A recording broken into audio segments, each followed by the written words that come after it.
السلام عليكم ورحمة الله وبركاته. الحمد لله رب العالمين. اللهم صل على سيدنا محمد وعلى آل سيدنا محمد وبارك وسلم عليه. ആദരണീയരായ പൈതൃകം മീഡിയ ശ്രോതാക്കളെ, സഹോദര സഹോദരികളെ, അല്ലാഹു സുബ്ഹാനഹു വ തആല അവൻ്റെ പൊരുത്തത്തിലായി നമുക്കെല്ലാം ആഫിയത്തുള്ള ആയുസ് പ്രദാനം ചെയ്യട്ടെ. അള്ളാഹു നൽകുന്ന ആയുസ് അവൻ്റെ ഖിദ്മക്ക് വേണ്ടി, ദീനീ പ്രവർത്തനങ്ങൾക്ക് വേണ്ടി ചെലവഴിക്കാനുള്ള അവസരങ്ങൾ അള്ളാഹു നമുക്ക് വർദ്ധിപ്പിച്ചു നൽകട്ടെ. ആമീൻ എന്ന് ദുആ ചെയ്തുകൊണ്ട് സമസ്ത കേരള ജമിയത്തുൽ ഉലമയുടെ ചരിത്ര നാളുവഴികളിലൂടെയുള്ള പ്രഭാഷണ പരമ്പരയുടെ 25ാമത്തെ ദിവസമാണ് ഇന്ന്. ഇന്നലെയും തൊട്ടടുത്ത ദിവസങ്ങളുമൊക്കെ നാം ചർച്ച ചെയ്യുന്നത് സമസ്ത കേരള ജമിയത്തുൽ ഉലമ 1933 മാർച്ച് 5 ഫറൂഖിൽ വെച്ച് നടത്തിയ 6ാം വാർഷിക സമ്മേളനത്തിൽ അവതരിപ്പിച്ച് പാസാക്കിയ 15 പ്രമേയങ്ങളെ സംബന്ധിച്ചായിരുന്നു. എന്നാൽ സമസ്ത കേരള ജമിയത്തുൽ ഉലമ ചരിത്രങ്ങൾ നാം ശ്രദ്ധിക്കുമ്പോൾ 6 വാർഷിക സമ്മേളനങ്ങളുടെ സംയുക്ത വിവരം നമുക്ക് ലഭ്യമാണ്. പിന്നീട് 7, 8, 9, 10, 11, 12, 13, 14, 15 9 സമ്മേളനങ്ങളുടെ റിപ്പോർട്ട് എൻ്റെ വായനയിൽ ലഭ്യമായിട്ടില്ല. സമസ്ത കേരള ജമിയത്തുൽ ഉലമയുടെ 60ാം വാർഷിക സുവനീറാണ് സമസ്തയുടെ ഒരു ആധികാരിക ചരിത്ര രേഖയിലേക്ക് നമുക്ക് കൂടുതൽ വെളിച്ചം വീശുന്നതെങ്കിൽ ആ ഗ്രന്ഥത്തിലും 945 നടന്ന 16ാം വാർഷിക സമ്മേളനത്തോട് ശേഷമുള്ള റിപ്പോർട്ടുകളെ കാണുന്നുള്ളൂ. അപ്പോൾ ഒരുപക്ഷെ ഈ 9 വാർഷിക സമ്മേളനങ്ങൾ റിപ്പോർട്ട് ചിലപ്പോൾ സൂക്ഷിച്ചിട്ടുണ്ടാവില്ല, അല്ലെങ്കിൽ അത് നമുക്ക് നഷ്ടപ്പെട്ടു പോയിരിക്കാം. എന്നാൽ പിന്നീട് നടന്ന സമ്മേളനങ്ങളും പ്രവർത്തനങ്ങളുമൊക്കെ ഏകദേശമൊക്കെ നമുക്കിന്ന് അന്വേഷണങ്ങളിലൂടെ കണ്ടുപിടിക്കാൻ സാധ്യമാകും. ചരിത്രപ്രസിദ്ധമായ 16ാം സമ്മേളനം അത് മലപ്പുറം ജില്ലയിലെ കാര്യവട്ടത്താണ് സംഘടിപ്പിച്ചത്. മൗലാന ശംസുൽ ഉലമ കുത്തിബി മുഹമ്മദ് മുസ്ലിയാർ അവറുകളുടെ മഹനീയ അധ്യക്ഷതയിൽ 1945 മെയ് 27, 28 തീയതികളിലാണ് സമ്മേളനം നടത്തിയത്. അതിൽ പാസാക്കിയ പ്രമേയങ്ങളും ലഭ്യമാണ്. 7/5/45 നോട്ടീസ് പ്രകാരം, അഥവാ 1945 മെയ് മാസം 7-ാം തീയതിയുടെ നോട്ടീസ് പ്രകാരം 27/5/1945 രാവിലെ 8 മണിക്ക് മുഷാവറ നടന്നുവെന്ന് ഈ റിപ്പോർട്ടിൻ്റെ ആദ്യത്തിൽ തന്നെ നമുക്ക് വായിക്കാൻ കഴിയും. ശംസുൽ ഉലമ കുത്തിബി മുഹമ്മദ് മുസ്ലിയാർ, പാനായിക്കുളം അബ്ദുറഹ്മാൻ മുസ്ലിയാർ, ഷിഹാബുദ്ദീൻ അഹമ്മദ് ഷാലിയാത്തി, ടി കുഞ്ഞായിൽ മുസ്ലിയാർ, റഷീദുദ്ദീൻ മൂസ മുസ്ലിയാർ, മൗലാന അബ്ദുൽ ബാരി മുസ്ലിയാർ, കണ്ണിയത്ത് അഹമ്മദ് മുസ്ലിയാർ, പറവണ്ണ മൊയ്തീൻകുട്ടി മുസ്ലിയാർ തുടങ്ങി 48 പ്രഗത്ഭർ അഥവാ മുഷാവറയിലും ആ മുഷാവറ മെമ്പർമാരടക്കം 101 പണ്ഡിതന്മാർ ജനറൽ ബോഡിയിലും ഹാജർ രേഖപ്പെടുത്തിയതായി ഈ 16ാം വാർഷിക സമ്മേളന റിപ്പോർട്ടിൽ കാണാം.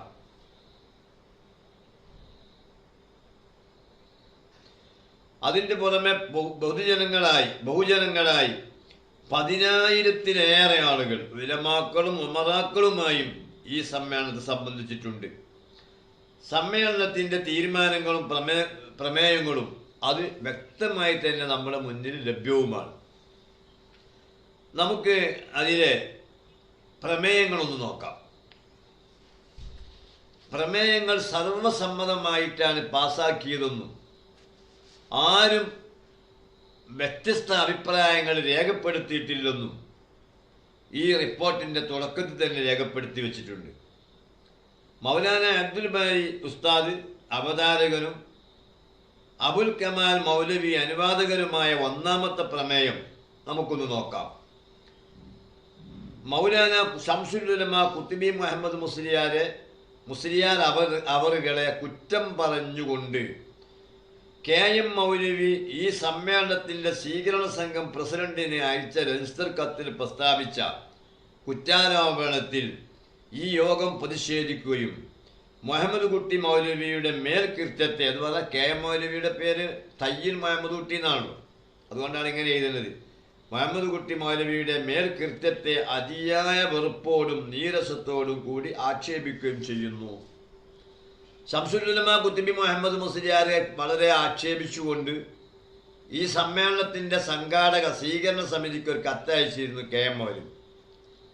KM മൗലവി കത്തയക്കാനുള്ള കാരണം എന്താണ്?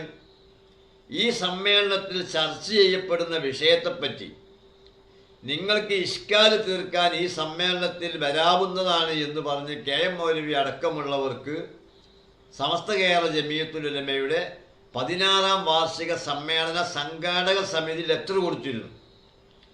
ആ ലെറ്ററിൽ ഞങ്ങൾ പങ്കെടുക്കുന്നോ പങ്കെടുക്കൂലേ എന്ന് അറിയിക്കാതെ കുത്തുബി മുഹമ്മദ് മുസ്ലിയാർ നിങ്ങളെ സമ്മേളനത്തിൽ പങ്കെടുക്കുന്നത് കൊണ്ട് ഞങ്ങൾക്കതിൽ സംബന്ധിക്കാൻ കഴിയുകയില്ല എന്ന് പറഞ്ഞുകൊണ്ട് ഒരു കത്തെഴുതിയിട്ട് ആ കത്തിൽ ഉടനീളം ശംസുൽ ഉലമ കുത്തുബി മുഹമ്മദ് മുസ്ലിയാരെ കുറ്റപ്പെടുത്തുകയാണ് ചെയ്തത്. ആ കത്തും അതിൽ പറഞ്ഞ കാര്യങ്ങളൊക്കെ തൊട്ടടുത്ത് നമുക്ക് പറയാം. ഇപ്പം ഏതായാലും ഒന്നാമത്തെ പ്രമേയമാണ് നമ്മൾ ചർച്ച ചെയ്യുന്നത്. ഒന്നാമത്തെ പ്രമേയം സമസ്ത കേരള ജമിയത്തുൽ ഉലമയുടെ 16ാം വാർഷിക പൊതുസമ്മേളനത്തിൻ്റെ സംഘാടക സമിതിക്ക് വഹാബി നേതാവായ KM മൗലവി അയച്ച കത്തിൽ മഹാനായ ശംസുൽ ഉലമ കുത്തുബി മുഹമ്മദ് മുസ്ലിയാരെ വല്ലാതെ ആക്ഷേപിക്കുന്നുണ്ട്. അതിന് ഈ യോഗം പ്രതിഷേധിക്കുന്നു. ആക്ഷേപം എന്തൊക്കെയാണ് നമുക്ക് പിന്നീട് നോക്കാം. രണ്ടാമത്തെ പ്രമേയം, ഈ പ്രമേയത്തിന് അവതാരകനായത് റഷീദുദ്ദീൻ മൂസം, അവതാരകൻ പാറോൽ ഹുസൈൻ സാഹിബും അനുവാദകൻ ബഹുമാനപ്പെട്ട സുപ്രസിദ്ധ പ്രഭാഷകൻ റഷീദുദ്ദീൻ മൗലവി വിമാൻ കണ്ണൂർ ജില്ലയിലെ. ആ പ്രമേയത്തിൽ പറയുന്നത് സമസ്ത കേരള ജമിയത്തുൽ ഉലമ സംഘടന വിപുലീകരിക്കാനായി ഇശാഅത്ത് അംഗങ്ങളുടെ നേതൃത്വത്തിൽ ഒരു ആമിലി സംഘം, ഈ സംഘങ്ങൾ ആലിമാകണമെന്നില്ല, പ്രവർത്തകന്മാരെയാണ് ഉദ്ദേശിക്കുന്നത്, സമസ്തക്ക് കൈത്താങ്ങാകാനാണ്. അതുകൊണ്ട് ശരിയായ സുന്നി പ്രവർത്തകന്മാരായ ആമിലി സംഘം എന്ന പേരിൽ ഒരു സംഘം രൂപീകരിക്കണമെന്ന് ഈ 16ാം വാർഷിക പൊതുസമ്മേളനത്തിൽ രണ്ടാം പ്രമേയമായി അവതരിപ്പിച്ചത് പാറോൽ ഹുസൈൻ സാഹിബ് അവതാരകനും റഷീദുദ്ദീൻ മൂസ മുസ്ലിയാർ അനുവാദകനുമായിട്ടാണ്. ഈ ആശയമാണ് 1954 താനൂരിൽ വെച്ച് ചേർന്ന സമസ്തയുടെ സമ്മേളനത്തിൽ വെച്ച് സമസ്ത കേരള സുന്നി യുവജന സംഘം എന്ന യുവജന പ്രസ്ഥാനം രൂപീകരിക്കാൻ കാരണം. അതായത് ഒരു ചെറിയൊരു വിശദീകരണം. സമസ്ത കേരള ജമിയത്തുൽ ഉലമയ്ക്ക് ഒരു ഊന്നുവടി എന്ന നിലക്ക് SYS രൂപീകൃതമാകുന്നത് 54-ലാണ്. അതേസമയത്ത് കാര്യവട്ട സമ്മേളനം നടക്കുന്നത് 1945-ലാണ്. ഈ സമ്മേളനത്തിൽ സമസ്ത കേരള ജമിയത്തുൽ ഉലമയുടെ പ്രവർത്തന ശൃംഖല വിപുലീകരിക്കണം. അതിന് ധാരാളം ഉമറാക്കളെയും പൊതുജനങ്ങളെയും ഇതിലേക്ക് ആകർഷിപ്പിക്കണം. അതിന് നമുക്കൊരു സംഘം ആവശ്യമാണ്. അതുകൊണ്ടൊരു വളണ്ടിയർ കോർ എന്നൊക്കെ രൂപീകരിക്കണം. അതിന് ആമിലി സംഘം എന്ന് പറഞ്ഞുകൊണ്ട് ഒരു യുവജന സംഘത്തിന് രൂപം കൊണ്ടു. സംഘാടക സമിതിയാണത്. സമസ്ത കേരള ജമിയത്തുൽ ഉലമ എല്ലാം ആലോചിച്ചല്ലേ ചെയ്യുള്ളൂ. സമസ്ത കേരള ജമിയത്തുൽ ഉലമ രൂപീകരിക്കുന്നതിന് മുമ്പ്, അത് രൂപീകരിക്കാൻ വേണ്ടി ഒരു വർഷം മുമ്പ് 1925 ശരിക്കും അഡ്ഹോക്ക് കമ്മിറ്റി ഉണ്ടാക്കി അത് പ്രവർത്തിച്ചതിൻ്റെ ഫലമായിട്ടാണല്ലോ 26 സമ്പൂർണ്ണ കൺവെൻഷൻ ചേരാൻ സാധിച്ചതും അതുപോലെ സമസ്ത കേരള ജമിയത്തുൽ ഉലമയ്ക്ക് യഥാർത്ഥ കമ്മിറ്റി നിലവിൽ വന്നതും. ഇതുപോലെ 1954 രൂപീകൃതമായ SYSന്റെ ഒരു തുടക്കത്തിന് അതിനൊരു രൂപവും ഭാവവും ഈടും ഒക്കെ നൽകുന്നതിന് വേണ്ടി 1945 കാര്യവട്ടത്ത് ചേർന്ന സമസ്തയുടെ 16ാം വാർഷിക പൊതുസമ്മേളനത്തിൽ ബഹുമാനപ്പെട്ട പാറൽ ഹുസൈൻ സാഹിബ് അവതാരകനും റഷീദുദ്ദീൻ മൂസ മുസ്ലിയാർ അനുവാദകനുമായി കൊണ്ടുവന്ന ഒരു പ്രമേയത്തിലാണ് SYSന്റെ മുമ്പ് പൊതുജനങ്ങൾക്ക് വേണ്ടി രൂപീകരിച്ച ആമിരി സംഘത്തെ പറ്റി പരാമർശമുള്ളത്. അങ്ങനെ ആ സംഘത്തിൻ്റെ കീഴിൽ സമസ്ത കേരള ജമിയത്തുൽ ഉലമയുടെ അടിത്തറ വികസിക്കുകയുണ്ടായി. അടിത്തറ എന്ന് പറഞ്ഞാൽ പൊതുജനങ്ങളുടെ വലിയ ഒരു മുന്നേറ്റം ഈ സമസ്തയുടെ പ്രവർത്തനങ്ങൾക്ക് കിട്ടിയെന്നർത്ഥം. അപ്പം ഇത് രണ്ടാമത്തെ പ്രമേയമായി ഉണ്ടായതാണ്. മൂന്നാമത്തെ പ്രമേയം സമസ്ത കേരള ജമിയത്തുൽ ഉലമയുടെ നടത്തിപ്പിലേക്ക് ഒരു മൂലധനം ശേഖരിക്കണമെന്ന് ഈ യോഗം അഭിപ്രായപ്പെടുകയും അതിലേക്ക് മുശാവറ കമ്മിറ്റി അംഗങ്ങൾ ഉത്സാഹിച്ച് വേണ്ടത് ചെയ്യണമെന്നും ഈ യോഗം തീരുമാനിക്കുന്നു. ഇതാണ് മൂന്നാമത്തെ പ്രമേയം.